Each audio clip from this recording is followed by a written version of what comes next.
3500 AD, Jupiter looked lovely this time of year. The perfect storm sat in the middle of it, and I yearned for chaos like that in my life.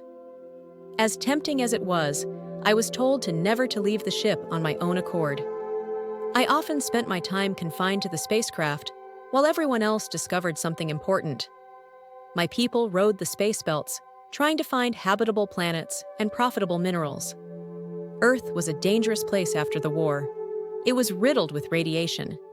We were forced to leave. I have no memory of such a place. We created a new democracy, a new start. Space held greater things than our planet ever did. We met the extraterrestrials, the multidimensionals, though they didn't frequent too often. Sometimes a person or two would boomerang here and there, and it took some bartering with officials to clear things up. The extraterrestrials offered their help when they could. They saw our planet festered with hate and didn't know how to stop it. They said it spread like a virus, of which was infectious. Greed fell upon my people until there was close to none left. I was tasked with bartering with the multidimensionals. It was grueling work. I often saw lives pan out perfectly or sideways. It was up to us to manage the galaxy. I am from Earth, when she was young, and before the war snatched it all up. I have to look onward and not behind. Our planet was destined for desolation. I pull through, though. This was never a gift. I was taken in the night by extraterrestrial officials. We were to live our lives dedicated to making sure things paved their path according to plan. Our memories were often wiped. Things I didn't want to remember slipped through the cracks. I didn't tell people. I stayed on the ship when I had time off, in the sector that managed time travel. I knew we were only supposed to go there when there was a bug in the timeline. Sometimes people who were supposed to meet and create new ideas don't always meet. We have to intervene. Butterfly effect up my ass. I was controlled by a system unbeknownst to me, to meddle in the lives of others. We were observers. We fixed the bugs that riddled the maps. The sector I frequented was empty and not activated for use by others for space travel. It was off the route, so I got as much time as I needed. I found myself turning the dial, while everyone else slumbered, trying to understand why I felt emotions I couldn't explain. I was of royalty here. I had only just began my journey, and for some reason, I was the best at my job. I was recognized often by the extraterrestrial beings. They looked like us. There were so many different species, and they all knew the lore on humans. I was a human who recognized the pattern and the sequences better than the rest of my kind. History felt funny. My concept of it was so vast and misplaced compared to the humans that were living it unbothered. I debugged human lives, never told when I might be transitioning to the past or present, always told to keep my presence unknown. The portal to the past opened on my command. I had stripped out of my working attire and into commoner's clothes, reminiscent of the decade I was returning to. It was pretty easy to blend in. I didn't like blending in. I felt like I wasn't born to blend in. I stepped through. The fractals of light pixelated around me. The portal closed and disappeared into the necklace I wore around my neck. It was an access point to go back. I knew my coordinates like the back of my hand. I took down my long curls and breathed in deep. It felt interesting wearing sneakers and jeans. The knitted sweater I wore was so thick it warded off the cold. My necessities were a jacket, a high-tech phone, and American currency. I had whatever else I needed that was included in a satchel on my back. It was protocol to leave fully equipped in case you got stranded. The air felt moist on my skin, under my breath, something that I didn't understand. I wasn't familiar with the way water fell from the sky. It perplexed me. I was left at a bus terminal. I had the coordinates on my device pulled up, so I hopped on a bus that took me into the city. The city seemed tired, and my stomach felt sick. I couldn't pinpoint it. I knew I couldn't stay long. The rain wept through the clouds above. Sunlight peeked in at every possible moment. The clouds were twisting and turning in on each other. Rainbows arched high. I think I remember enough about rainbows.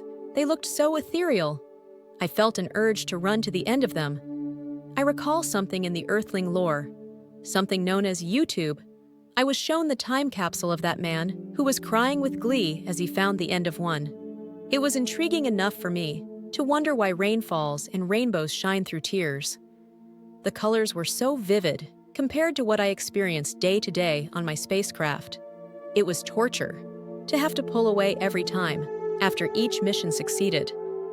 I wanted to live in it. I wanted to live how they did. I didn't want to have to control their lives like scientific puppetry. The bus slowed, and I got off, near a bundle of food carts. I loved the idea of eating in the past. I couldn't tell the commoners about my experiences, though. I couldn't tell officials I was leaving the ship. This was all on my own accord. My secret to keep. I had to do it right. Foods from different cultures wafted into my direction. I felt myself salivating instantly. How was I to choose? I knew I felt a connection deeper than I could explain to this place, so could I trust my gut?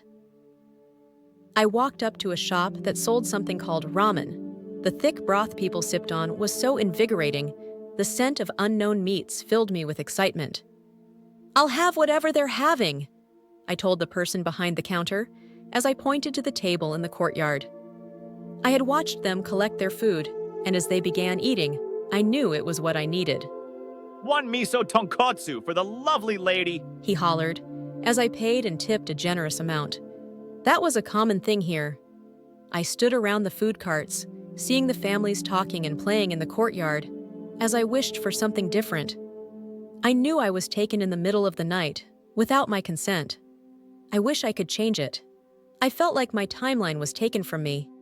I knew in another dimension she was probably shining through, doing something she loved, becoming unstoppable. They give you reasons, but the reasons were never enough for me. "We saved you from something that could have been your demise." It never sat right. I nearly jumped with glee as they called my order. "Aurora Jade, your order is ready."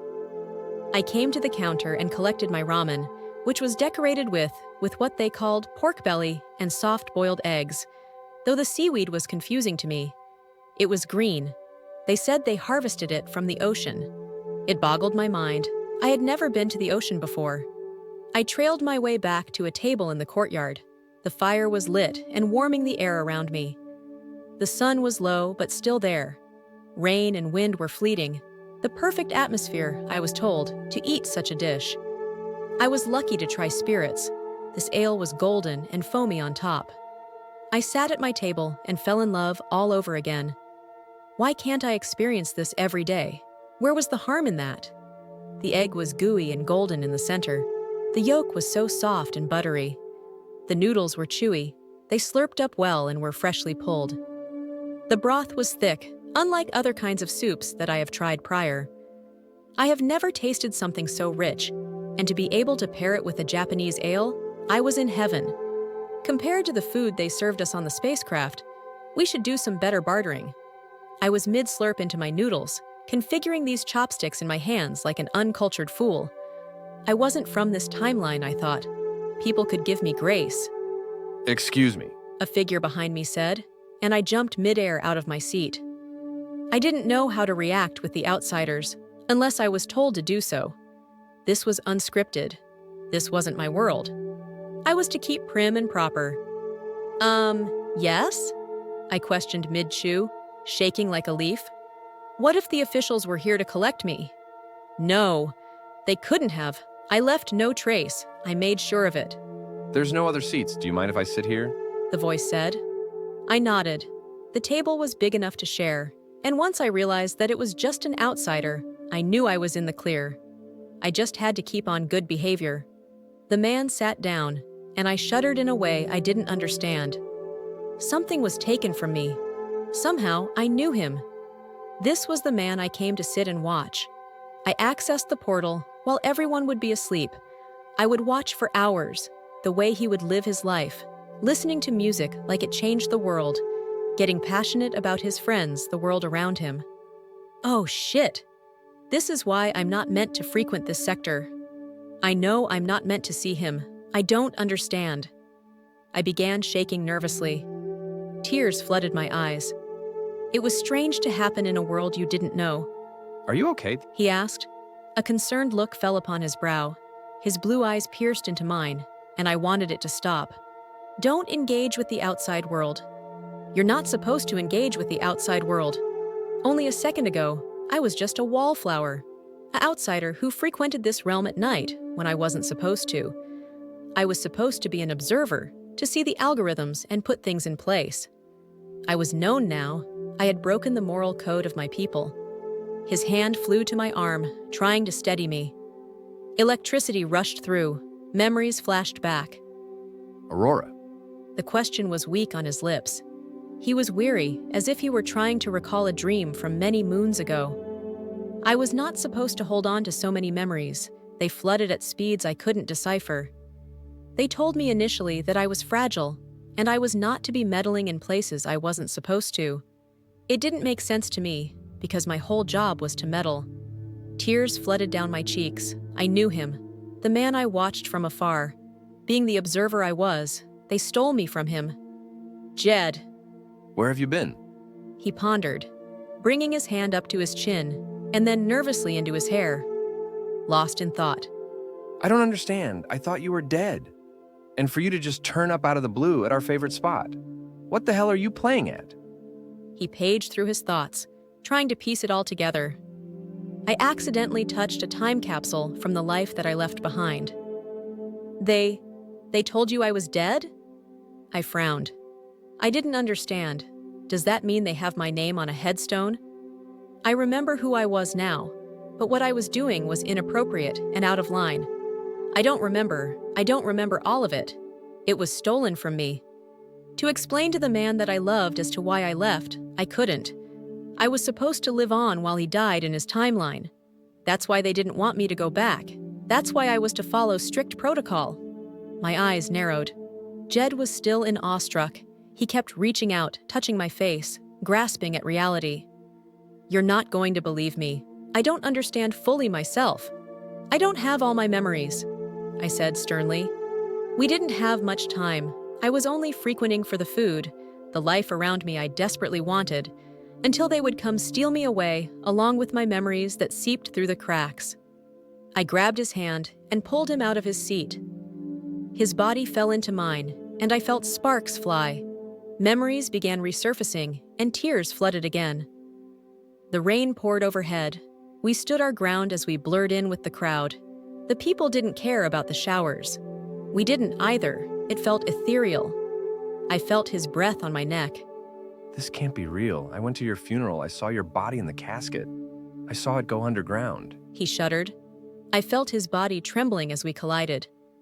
My lips parted in shock as I heaved through each breath, trying to understand what they covered up. What did they do? Who did they put underground?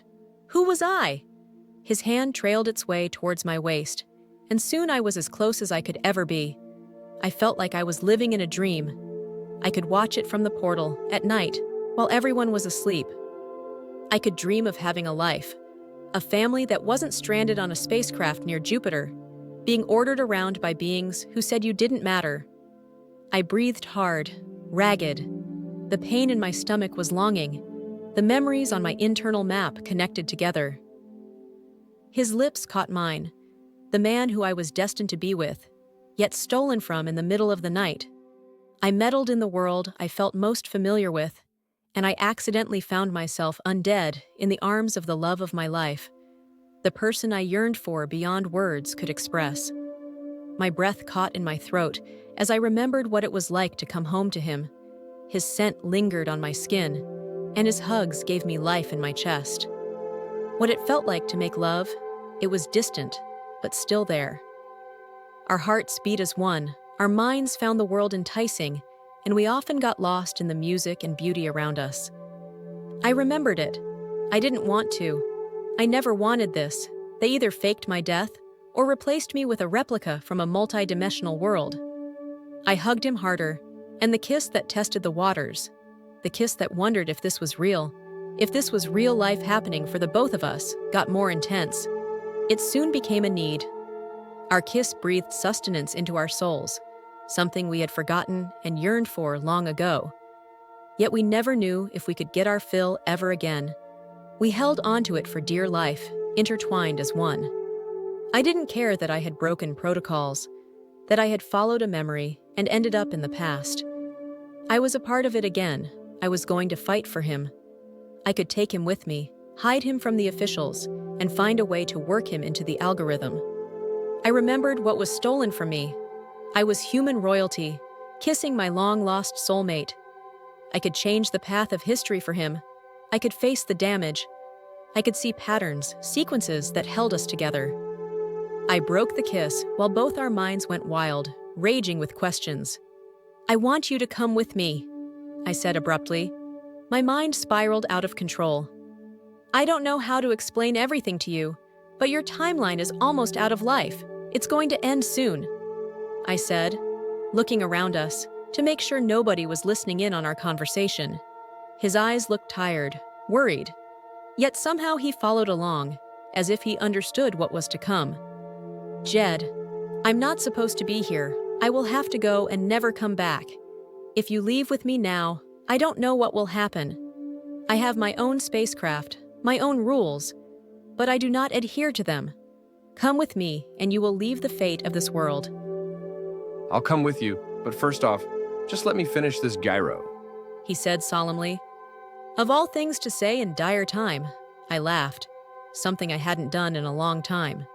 We munched on the food in front of us. I finished the last of my ramen and my beer. We talked about what we would be leaving behind.